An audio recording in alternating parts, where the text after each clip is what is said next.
Foodie Beauty totally forgets all her troubles with a trip to the mall. Oh my god, let's go. Let me grab my purse real quick.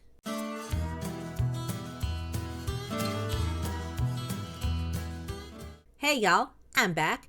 And just like a slice of food court pizza, I may be a little droopy and past my prime, but I'll do my best to keep y'all satisfied throughout our shopping spree. Bored with day-to-day life and the rigorous requirements of not being a selfish brat now that Salah actually has some kind of family coming around making social requirements of our girl, Chantal decided to take a self-care moment and hit the shops recently. She was deposited by Tweedle Wears the Pants now at the mall with all the pomp and circumstance of a 16-year-old being dropped off for a part-time shift at Auntie Anne's while their pops takes off in the car to run some real errands. Buckle in for some old-fashioned disaster tourism, retail therapy, as Foodie Beauty takes us on her first Syrian mall bees. All right, guys, here we are at the mall, and yeah, Dad. Yeah, I'll see you at 7, Dad. Thanks.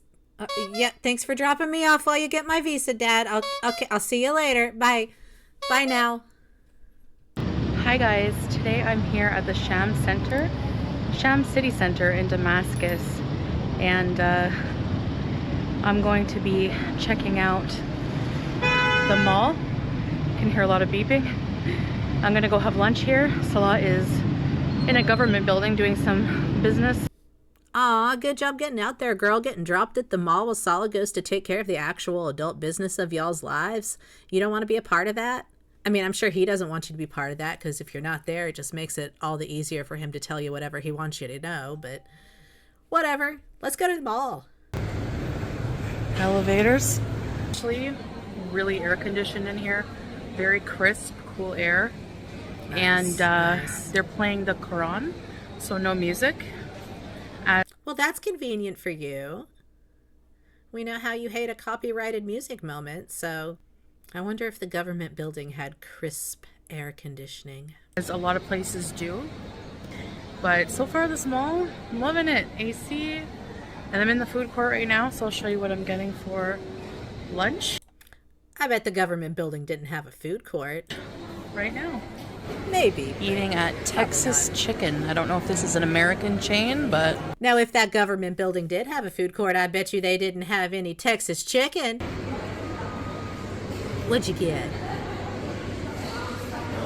It's a chicken log, y'all! Alright, here's Look my at meal. that. Looks like I have some coleslaw. Tablespoon of Mayo veggies. or garlic. I'll find Something out. white. Ketchup. Sauces.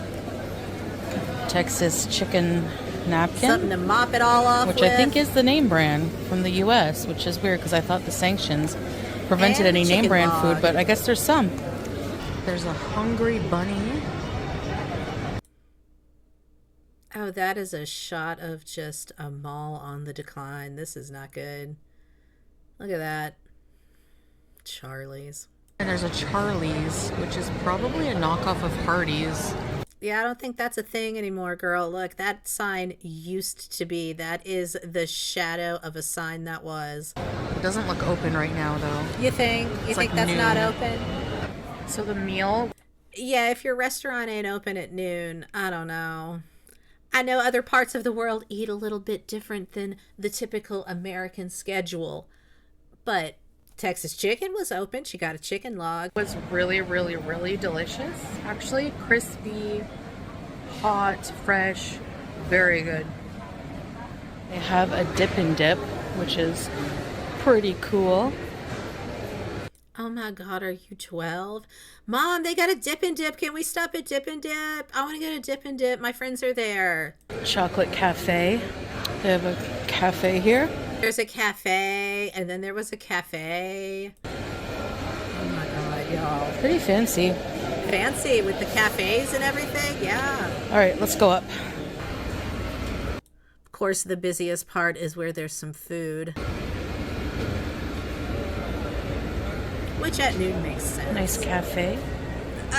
Another cafe, okay. We're clearly in the cafe district of the mall. In the cafe wing. Might come here for a coffee. Oh, very nice mall. Yes, indeed. We've passed 3 cafes after some chicken. Very nice mall. Okay. It's not terrible, no, by any means. But, it's just a mall. And it looks like a little bit of a struggling mall. Almost like Kuwait. I mean, it is reminiscent of her Kuwait mall content for sure, and her Thai mall content, but I think that has more to do with her part than it does Kuwaiti malls. I love these glass elevators.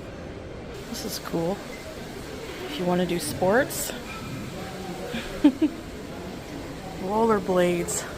When I was a kid, I used to, believe it. This seems so random. This is such a random window display. Of course. Of course, this is what she picks. Or not. The power went out. The power went out while I was in the bathroom. Just for a second. This is really nice. They have a Reebok? Wow. Now, if you were traveling abroad and had to be in Syria, or you're there for a good reason, it certainly could make compelling content to compare this mall to malls in other countries that haven't experienced the same conflict and sanctions as Syria, or other Middle Eastern malls. Definitely. Very interesting. I would love to see some insights into that. But instead, we're here. A Reebok? Wow. Sale 70% off. So this level seems to be clothing, basically. Yeah. So, clothing and food at the mall. Who would have thought?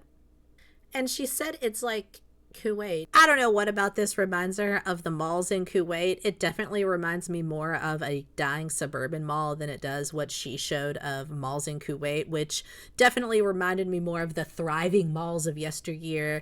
They had a lot more luxury stores, it seemed, and jewelry stores, things like that, places where you buy lots of unnecessary household doodads that just look nice and serve no real purpose, as opposed to, so far we've seen food and clothing, which, while those can certainly be luxury items in the right atmosphere, are also things that everybody's kind of going to buy on some level, be it as luxury or necessity or somewhere in between.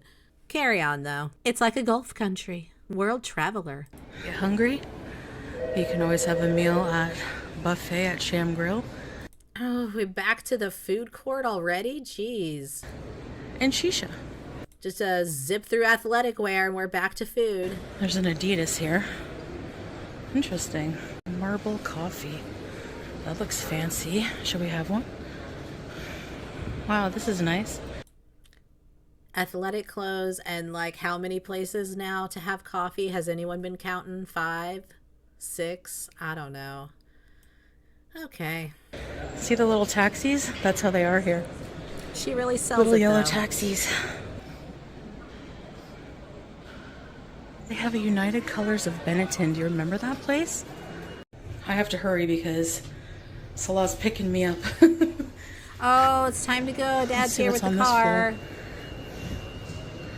I can't believe she got back in that elevator after that power outage situation type deal, y'all. I am shocked she is not making a bigger deal out of that, but I guess she's got to get back to the car or he'll leave her at the mall. She'll have to get her own ride home. Then what? Have to get a ride with Travis from Orange Julius. Ugh. This is fancy, whatever this is. I really feel like I'm in Kuwait or a Gulf country. Look at this. Girl, no you don't. Restaurant, and I smell shisha. More clothes. Oh, more athletic wear. Coffee and athletic wear. It's almost like people are coming to this mall for exactly 2 things. As it looks like on this floor. I see anything interesting? I'll film it. The top floor is not working. So I have to go. You need to get out of that elevator. It's not for you. Bring back her fear of elevators. Where did it go? All that time she didn't want to go down in the elevator and do nothing in Kuwait. And now she is just taking chance after chance with this one. Like, I don't care about elevators no more, y'all. Look at me. I'm at the mall. Dad's in the car. Come on. Down. Okay, I'm such a nincompoop. It didn't even occur to me that even if the elevator indicator was going down, that if I got in the elevator and pressed one of the top levels, that it would have taken me there anyway, but I'm not sure. Anyway, I should have tried, but Anyway, I forget how elevators work. if you can see in part of my video from before when I was looking at the Shams Grill menu, the escalators were not working at that time to go up. So, I didn't notice. I was too busy looking at the Shams Grill menu. didn't really have a choice, but we will come back in Well, I'm sure there was a third choice, but let's not mention that. Shh, didn't happen. the future, inshallah, and do more mall tours. I'm so thirsty. It's hot. All right, I'm waiting on Salah. He should be here in 10 minutes. He parked the car at the mall and then took a taxi to this building he had to go to, wherever he had to go in Damascus, because Damascus is extremely hectic. Oh, he wasn't even there. He told her to go wait in the car and be ready because he was gonna be there. Wow. Dad said go get in the car. He's finishing up at Foot Locker and he will meet us there. Be ready. If you are not there, you are being left behind. You got to find your own way home. Dinner is at 7:30. If you miss it, you miss it. It's spaghetti night. For driving. Anyone from Syria, you can it drives him insane. Like, I did get a my kabira barid. It is cold. That was 50 cents. And I love these. Somebody had them when we were hanging out at their house. And these are going to be good to serve with coffee for when people come over. They're very delicious. And I might have one or two. Aw, did Salah say you could have a treat with your water since you only spent your chicken money? Which, let's be real, the fried chicken money was going to be a thing whether she went to the mall or not. All right, well, I hope everyone had a fun trip. We got to go now. Dinner will be ready soon. I got school tomorrow. See y'all next time. So, fun story, y'all. And by fun, I mean kind of mundane and boring, but here we go. Like many who came of age in the late 90s, early 2000s era, I once spent a summer as a young adult working in one of those dying suburban malls of American legend, like straight up out of a Dan Bell Dead Mall video sort of place. Just random knockoff style stores hanging on as these barely functioning satellites around a half-closed food court and one remaining anchor store that's riding out their last local tax break. Pour one out for the softer side of Sears, y'all. Visually, this whole experience took me right back there. The strange assortment of stores, odd or off brands, shuttered fronts, employees milling about trying to look busy and clearly mentally calculating their fragile job security. Now, obviously, this mall is the way it is for very different reasons and infinitely more devastating reasons than what I experienced. But my point is that what shows on the surface tells you something about this mall. At least to my eyes. It's been through something and it came out struggling and worse for wear. And maybe it's just me, but when I see a mall like this, I wonder, is it going to be there next year? If it is, what's it going to look like inside? Because some of those folks trying to make a living in those shops will have moved on or more likely been pushed out. And that to me is what really makes Chantal's approach of trying to make this seem like great mall content, like she's a Gulf country retail tourist, so absolutely unforgivably tone deaf. That's all I've got on the Middle East's most filtered disaster tourist for this one. If you made it this far without dipping like Foodie Beauty on laundry day, I do appreciate you. Hit that like and subscribe if you feel so moved. I can see that 1K on the horizon, and I can't thank you girls enough. I'll see y'all next time. Bye. You watched it, didn't you?